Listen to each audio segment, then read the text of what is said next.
Hello and welcome. In the world of modern hospitality, real success often comes down to one crucial area that goes way beyond the front desk and right into the boardroom. Today, we're going to open up the playbook for one of the most vital parts of any successful hotel, mastering business-to-business or B2B sales. Now, this briefing is designed specifically for students and future leaders in our industry, and I'm especially thrilled to welcome all of you from Europe Hotel School to this online journey. Our goal here is to give you practical, real-world knowledge that you can use day one in modern hotel operations. So, let's dive in. To really get a handle on this, we're going to follow a clear path. First up, we'll talk about why B2B is just so important. Then, we'll get into who these clients really are and how to change the conversation from price to value. After that, we'll cover a powerful technique called consultative selling, and finally, we'll look at what it takes to build partnerships that don't just happen once, but actually last. Okay, first things first, let's lay the groundwork. Why all this focus on B2B sales? Well, because it is, without a doubt, the very bedrock of a hotel's revenue. It's what gives you stability in a market that can be, let's face it, pretty unpredictable. This slide just lays it out perfectly, doesn't it? Look, we all love our leisure travelers, but that demand is volatile. It goes up and down with the seasons, with holidays. B2B clients, though, they are the key to consistency. We're talking repeatable, predictable business that comes from contracts and group bookings. For forecasting and planning, that's an absolute game changer. And you can see the impact on the bottom line right here.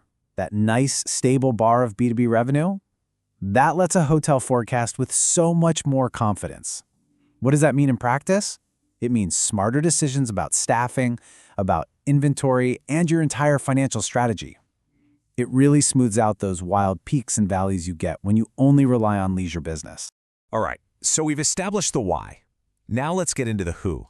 Who exactly are these strategic partners that bring so much stability to the table? These are your primary players. You've got your big corporations sending their teams all over the world. You have travel management companies, or TMCs, who manage all those corporate bookings.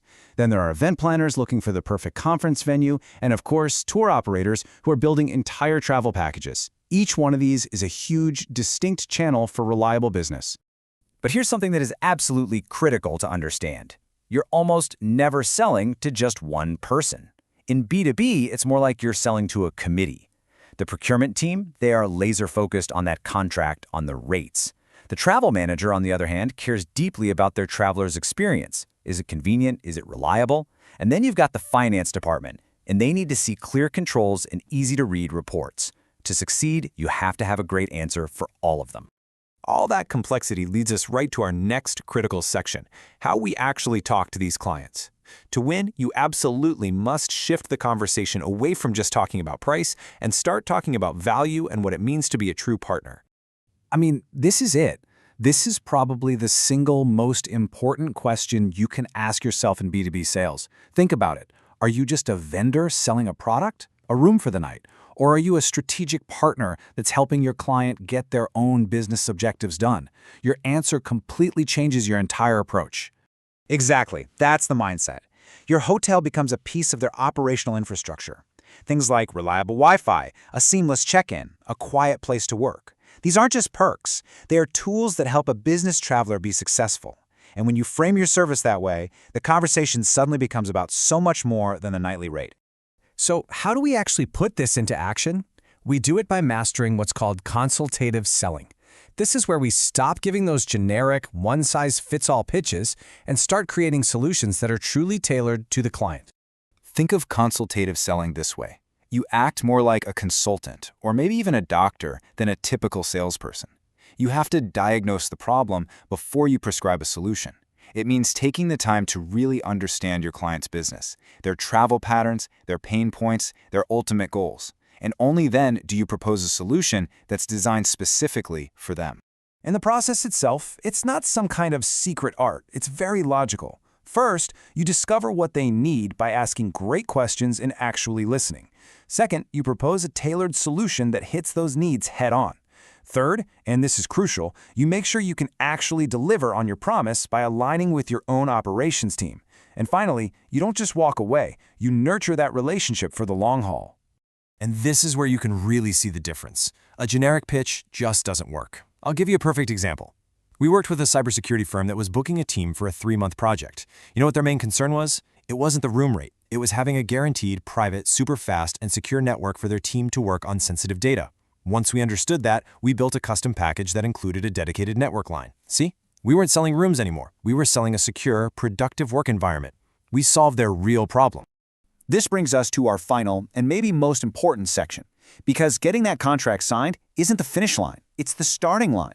The real goal is to build a partnership that lasts, and that requires a huge focus on trust, internal alignment, and using technology the right way. These right here are the pillars that hold a real partnership together. It all starts with trust and reliability. You have to do what you say you're going to do, every single time. But it also takes constant communication, solving problems before they even become big issues, and using technology to make your client's life easier with things like streamlined booking and reporting. And I have to stress this next point because it is so important. The sales team cannot operate in a silo. A successful B2B partnership is a total team effort. Sales has to work side by side with revenue management, with the front office, with housekeeping. Everyone has to be on the same page to make sure what was promised is actually delivered. If there's a disconnect here, that's the fastest way to break a client's trust. Ultimately, this is the transformation you're aiming for. You want to evolve from just being another supplier on their list. The real goal is to become a trusted advisor, a partner who understands their business so well that you start to anticipate what they'll need next and you're already there with a solution. And that, right there, is really the whole journey we've been talking about today.